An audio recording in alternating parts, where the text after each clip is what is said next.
Are you overwhelmed by motherhood and barely keeping your head above water? Are you confused and frustrated by how all the other moms make it look so easy? You can't figure out how to manage the chaos in your mind, your home, or your family.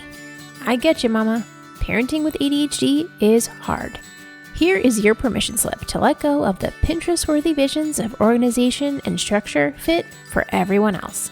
Let's do life like our brains do life. Creatively, lovingly, and with all our might. When we embrace who we are and how our brains work, we can figure out how to live our lives successfully and, in turn, lead our families well. At the end of the day, we just want to be good moms. But, spoiler alert, you are already a great mom. ADHD does not mean you're doomed to be a hot mess, mama. You can rewrite your story from shame spiral to success story. And I'll be right here beside you to cheer you on. Welcome to Motherhood in ADHD. Before we dive into this week's episode, let's read our review of the week. This one comes from M85Cam. Love, love, love. 5 stars. Listening in from Australia. Cannot tell you how much I needed to find this. Lots of crying emojis. Thank you for sharing. Well, you are so welcome, Em. Sometimes sharing all my insides is a little bit awkward and uncomfortable, or a lot awkward and uncomfortable, but knowing that it makes a difference to you makes it all worth it. Mama, if you have not yet rated the podcast, please head over to your app, hit those stars, and let me know what you think. Hey there, Successful Mama. It's your friend, Patricia Sung. Well, next Thursday is my birthday. I have a full day of rest and doing nothing planned. I am not cooking and I'm not cleaning up any dishes. I'm taking it easy. I am making myself rest a lot this month because it's been a long year. If you've been following along for a hot minute, you know a lot of the stuff that's been going on. And it's just been a long year and I needed to rest. And clearly past me knew that future me was going to need some more rest because it's just been a lot the last couple months. And I know that if I don't slow down, I will push myself too far. So I am taking off probably close to 3 weeks in December. My kids have an incredibly long winter break this year, like out of the norm long. And I am going to take time to be with them on it, which is hard as a business owner to say. And yet I also want to honor the fact that I started this business so I could help as many moms as possible. But I also knew that I wanted it to be something that I could do without taking a huge amount away from my family and choosing the schedule that I wanted to be able to spend time with them when they're off school. And I got to say, it was a lot harder than I thought. It sounded really clear cut when I made that goal, but it is hard to balance all these things. So I am going to take a couple weeks off here through December. So I don't expect another podcast to come out until I'm thinking I'll probably sometime in January, but I don't actually know. And that's pretty unusual for me. I usually have my schedule I usually have it mapped out for the next 3 months. I've already got guest people, their interviews recorded and all. I got a plan. And right now I don't have a plan. My plan is to rest and figure out that in January. So, if you are of the ADHD breed that I am, where you are pushing yourself too hard, I invite you to rest too. We deserve care whether or not we did a lot of stuff today or yesterday or the day before that. And we have to take care of ourselves. You have to take care of yourself. No one else is going to do it for you. And I think as moms, we especially need to hear this message right now in this season of busyness. And there's more stuff going on. There's more activities. There's more parties. There's more asks on us of our time and our attention. It's really important for us to make sure that we are making space for us to rest and then also teaching our kids how to rest. It's easier said than done. So I invite you to give it a try with me. It's a new thing for me. We're going to see how it goes. So before I share my tidbit with you, I do want to give you a present. Happy holidays. Merry Christmas. Happy Hanukkah. All the holidays. I want you to be able, after all this holiday craziness is calmed down and you're looking around your house being oh my goodness, this place is a mess. I want you to be able to get your house picked up and back to its usual state, whether that's, kind of messy or a lot messy or not messy at all. I want you to be able to do that within a couple weeks by doing a little bit at each time. Now you can bust out several of these things at one time, but I put together a list of taking all the tasks and how to get picked up after the holidays and divided them over 2 weeks. And I send you a 30-second video every day for 2 weeks on what to clean up that day. So you can do a little bit and be yay me, I'm done. Or you could do 3 or 4 in a row. It's up to you. But I want you to go back to feeling like your home is a more peaceful place, or at least like its normal level of clutter, and you feel less stress, and that all of this holiday fun is now a burden to you. I want you to feel good after the holidays too.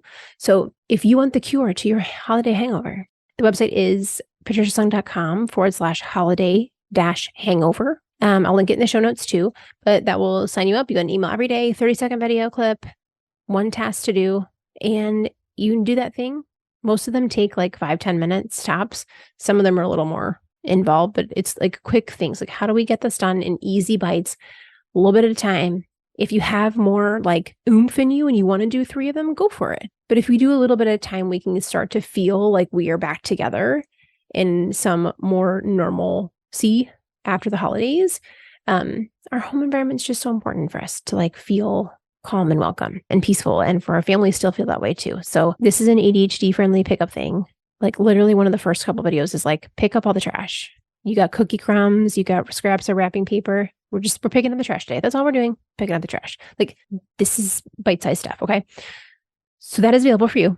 Sign up for it. patriciasung.com/holiday-hangover. And yeah. So for today, we're talking about how do we rest when things are too much. If you're feeling too busy, there's always so much to do, and you're feeling overwhelmed, how do we slow down when you're feeling behind and like you don't have time to slow down? Like, what do we do? How do we deal with that? This is a clip from last month's Successful Mama Meetup. So when we do Successful Mama Meetups, it's different every week.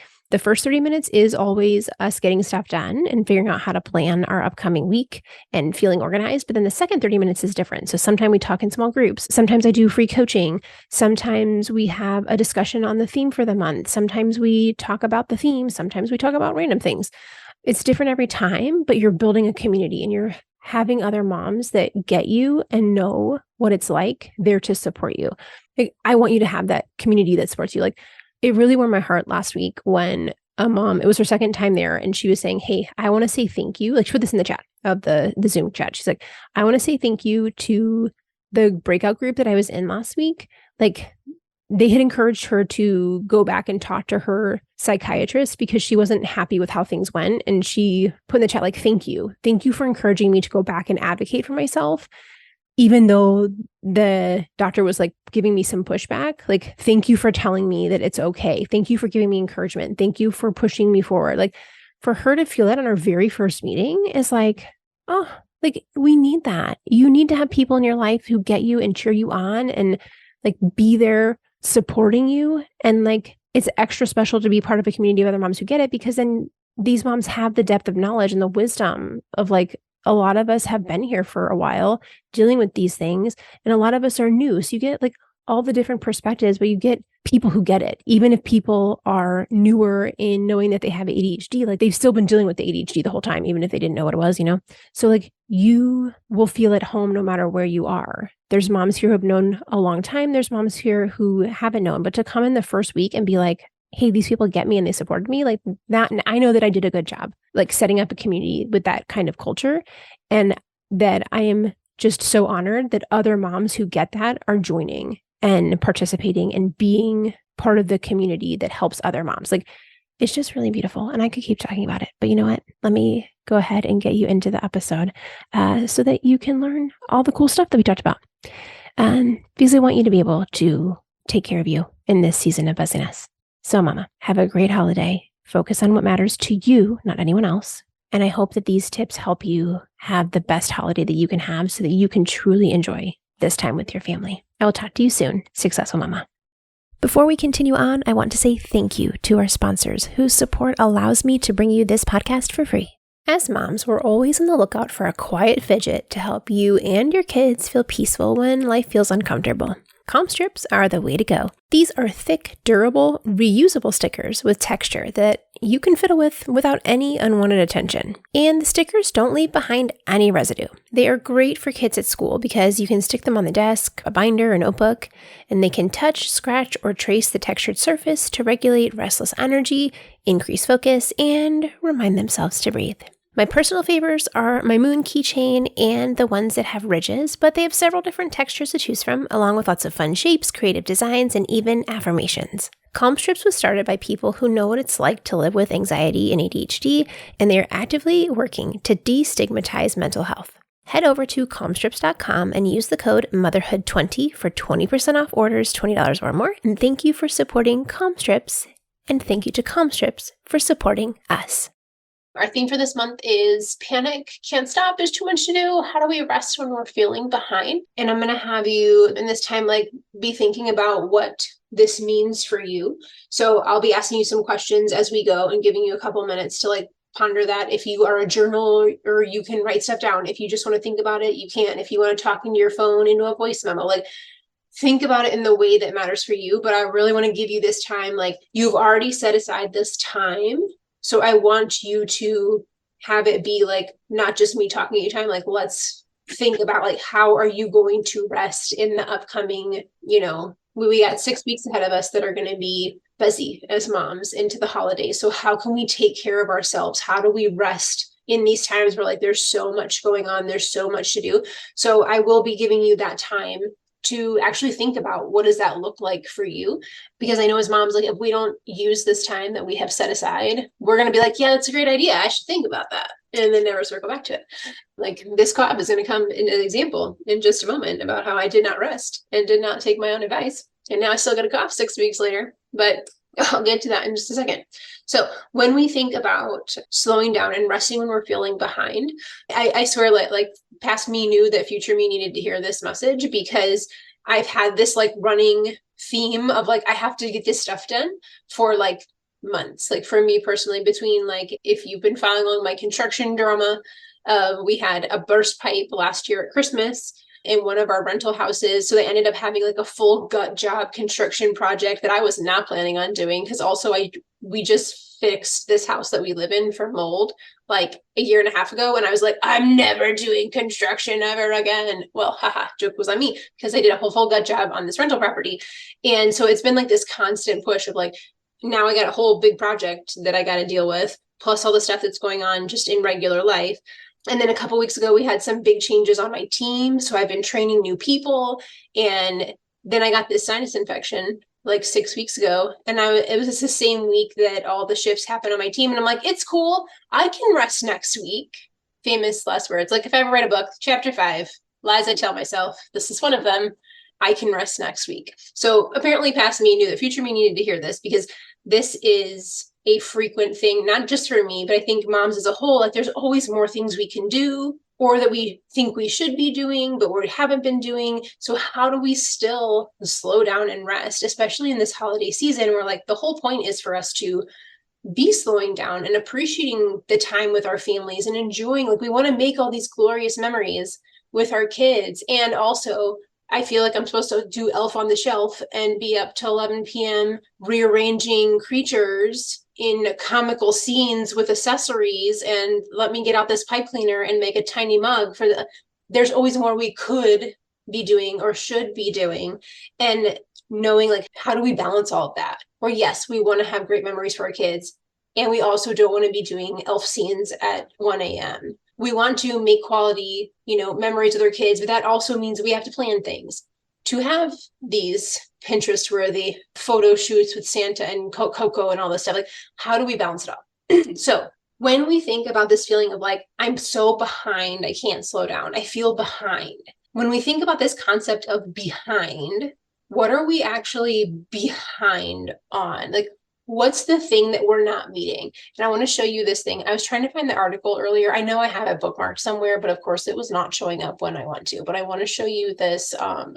I read the original article and I wish I could find it. I'm sure I'll find it later tonight when I am annoyed that I wasn't able to find it. But let me just share this with you. Sorry for the people listening to this on the podcast. You can't see the picture. But so here is this article that I read probably a year or two ago. This guy drew these really hilarious stick figures. And he was talking about how the difference in how when you feel frustrated or you feel disappointed in how something's going, a lot of times the reason that we feel frustrated or disappointing is there's a gap between what we expected something to be and where we are as a reality. So for those of you who are listening to this on the podcast version of our meetups, this picture is a picture paint that you used in 1984 to draw things on your computer. Somebody drew with their paint. There's these sad little guys at the bottom on ground level with like dead brown grass. And one of them's looking up sadly. Up in the sky, way above, is this glorious unicorn. He's actually vomiting rainbows. Or maybe it's a she, I don't know. But she's dancing around vomiting rainbows way up in the sky. And so like our expectation is this unicorn, rainbows, maybe not with vomit, but as a mom, less vomit, more rainbows.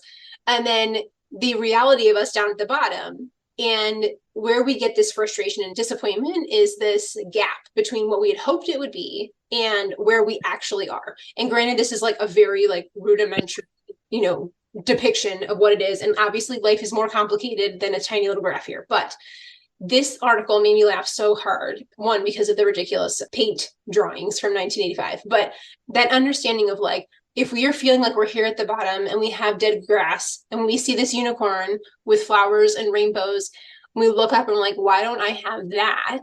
That's the difference between like what we were hoping for and where we are. And that's where we're feeling sad and frustrated and disappointed of like, why isn't this working for me? And this is a question that my husband asks me all the time of like, when I am shooting for a goal and I'm like pushing myself hard to get to this thing that I'm shooting for, he's like, who made the goal? Who set the goal? And I'm like, that would be me, the person in charge of this business. I set the goal.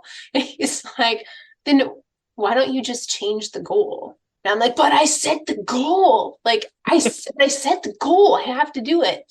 And a lot of times when we have ADHD, because we have this history of not measuring up to what other people thought we should be doing, and we get this messaging of like over time of like, you should have gotten an A on that because you made all these careless mistakes. You didn't get an A, you got a B because you got all the answers right, but you messed up the little things in the middle and then you ended up with a B. So you're like, oh, but I tried really hard and I thought I did it right. And so we have this repetitive like messaging that we don't measure up. We have a really hard time of letting go of our goals because we set the goal and we're going to achieve the goal because we worked hard and we're going to prove that we can do it.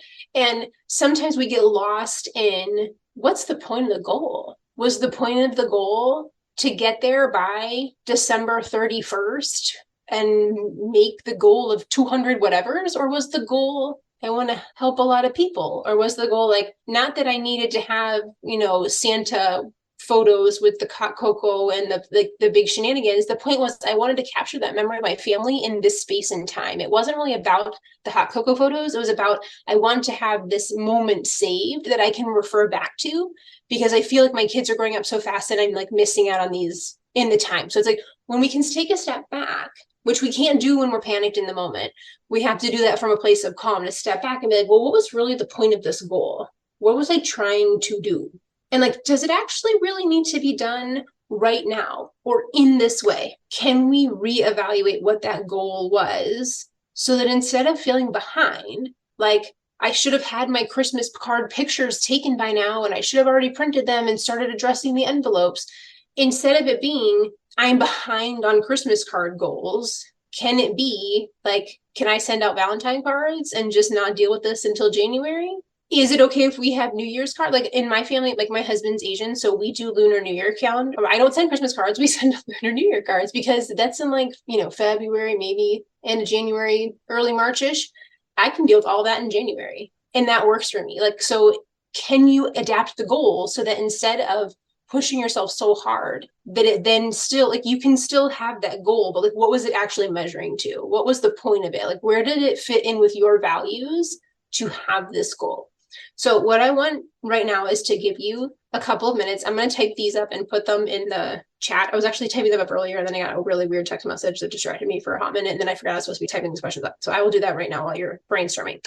But what I want you to ask yourself is, when you think about something that you feel behind on right now, and it can be something with the holidays, or it can be like literally anything. Sometimes it's like, in my life, I thought I would have graduated by now. Or like, it can be like anything. It doesn't have to be specifically holiday oriented. Like, what's a thing that you feel behind in now? Like, you're pushing really hard to get there and it's not getting where you want to be. Like, why isn't this done yet? I mean, we tend to be impatient people in the first place, but like, why is this not happening for me? When you think about that goal, I want you to think about these questions. So I'm going to give you about like a minute each one. The first question is, what's the thing you feel behind on?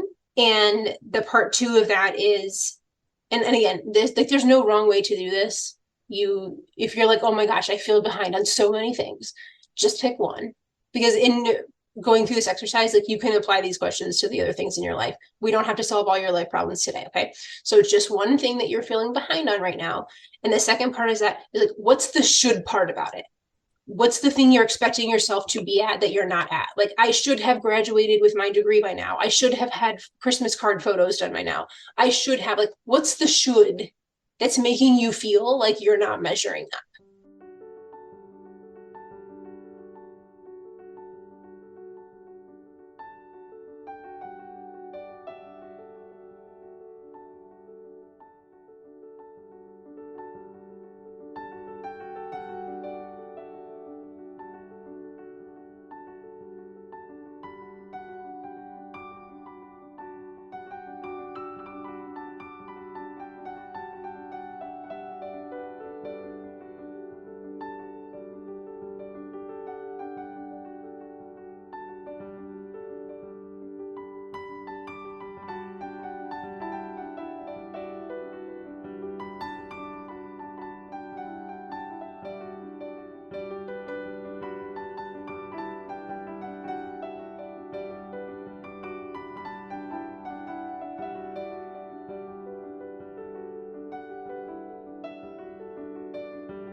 How does this goal fit with your values? Like, what was the point originally of setting this goal?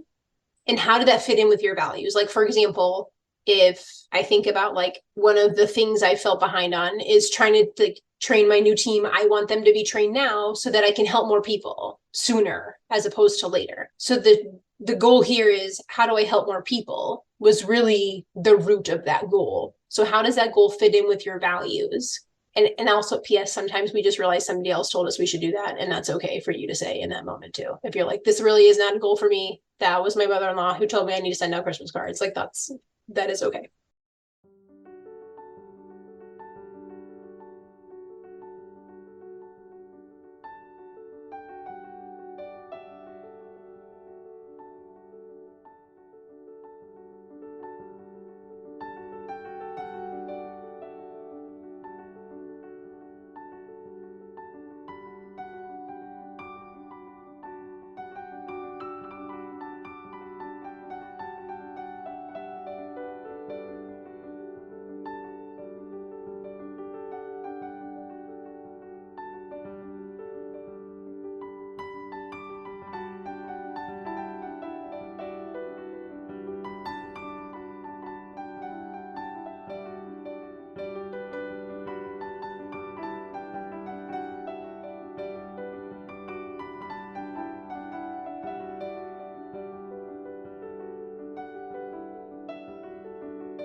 The next question is, does this goal need to be done in this time frame that you set for yourself and in this way that you have set out?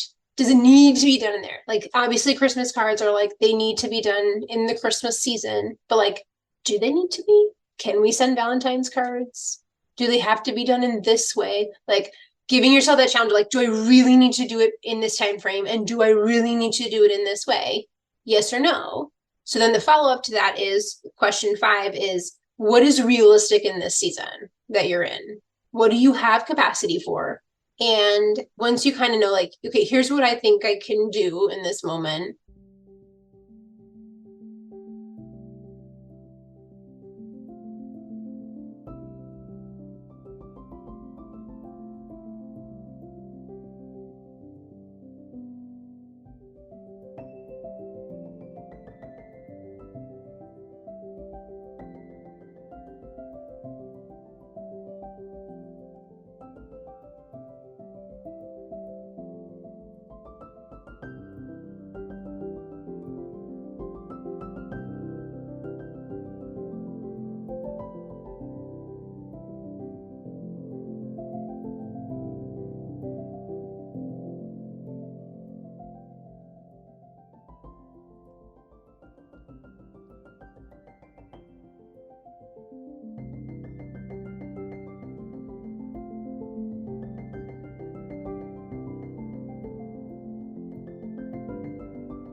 bigger end question, which you may not have all the answers to tonight, but this is kind of the thing to ponder on, is how can you then modify this goal so that it fits your values and fits whatever capacity you have right now?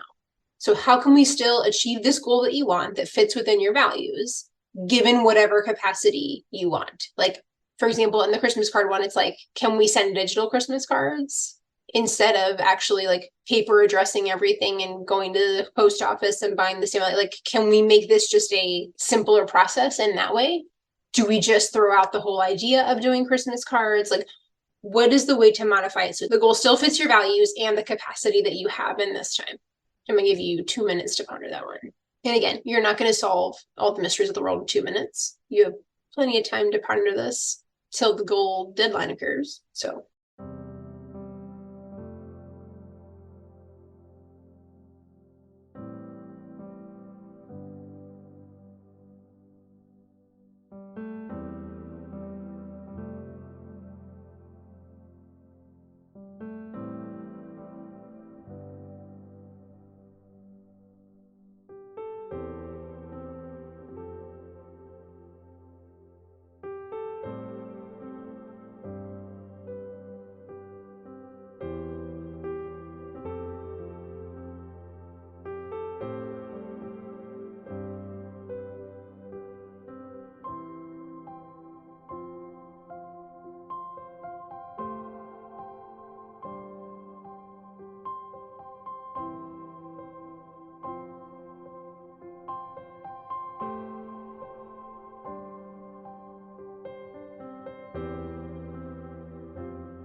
So again, you do not have to solve this this moment. I think one of the coolest parts about our ADHD brains, a lot of times if we identify a problem and we kind of know like where the pieces that we want to fit in it, it's kind of just tucks in the back of our brains and marinates. And like we'll get these brilliant ideas about it in the shower or when you're driving in the car. Like once you have brought awareness to it and your brain knows like, hey, I got to find a solution to this, those things will start moving into place. And an observation about brains, especially ours, if you don't have to solve it right now, you have put the pieces in place, set the stew in motion, it's simmering, give it some time. The soup's better after it's simmered a while, right? So then the second part of this question is, remember, the theme was, how do we rest when we feel behind? So now we've looked at like, well, why do we feel behind? And can we adjust that feeling of feeling behind, which is many layers, usually not just the one thing that we're talking about tonight, but we got many layers of behind layering in there. But the first part of that is like, how do we rest when we're feeling behind? So given that like life is going to keep going, there's no pause button of like, I shall rest now, pause, nothing else happened. This is something that we like literally have to make time for. And it was funny, on Monday, I had booked a spa thing, this Korean spa that's like 20 minutes away. And you like just go like sit in the hot tubs and then you go in like the cold water and you go back to the sauna and you just kind of like jump around. And he's like, how do you have time to do all this self-care? Well, we have so much to do. Like we're leaving on vacation next week.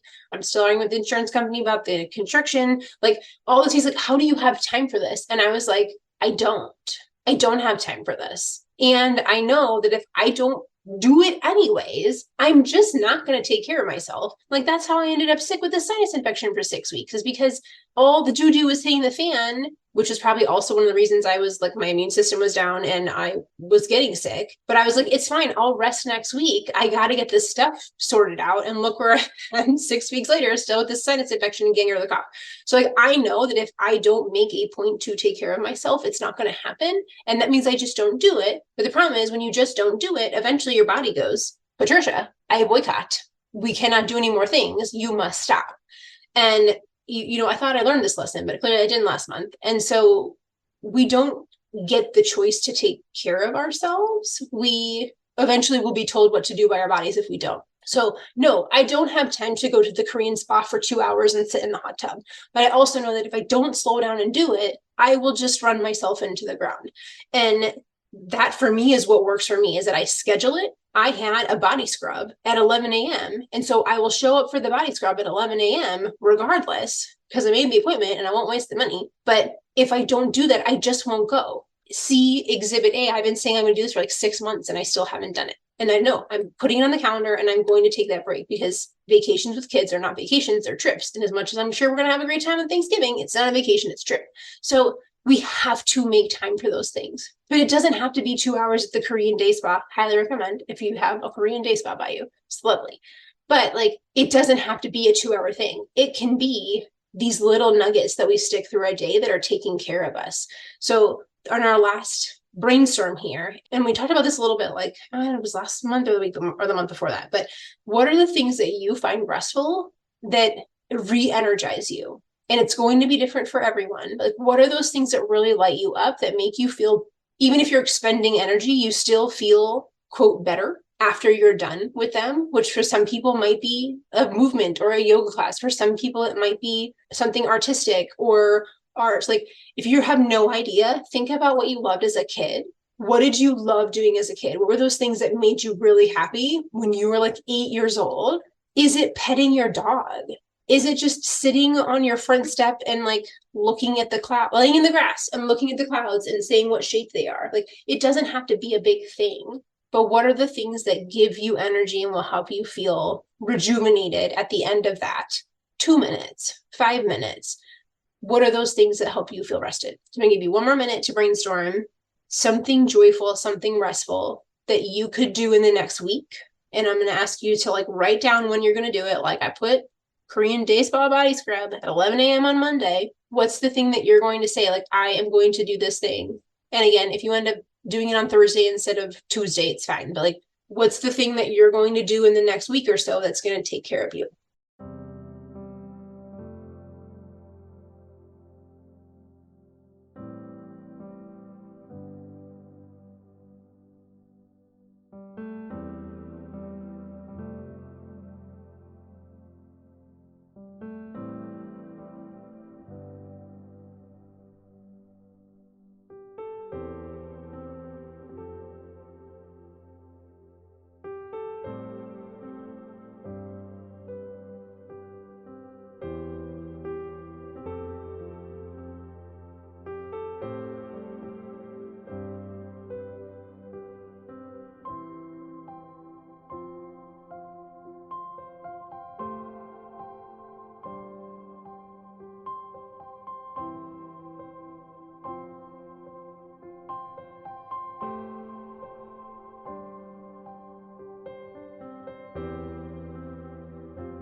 So if you need to head out, that is quite all right. But if you want to stay for like 2 more minutes and share what it is that you are going to do to take care of yourself, because when we share what we're willing, like what we're going to do, it's much more likely that we will actually do it. If you are up for sharing that, I would love to hear it. If not, if you got to zip off, that's quite okay. But I would love to hear how you're going to take care of yourself in the next week. All right, y'all. I can keep on talking, but I will let y'all go. It's so good to see you. If y'all want to say bye, so hopefully I will see you all same time next week. That sounds awesome. We'll see you guys. Thank you so much, Patricia. Bye, guys. Thanks. Bye. For more resources, classes, and community, head over to my website, motherhoodinadhd.com.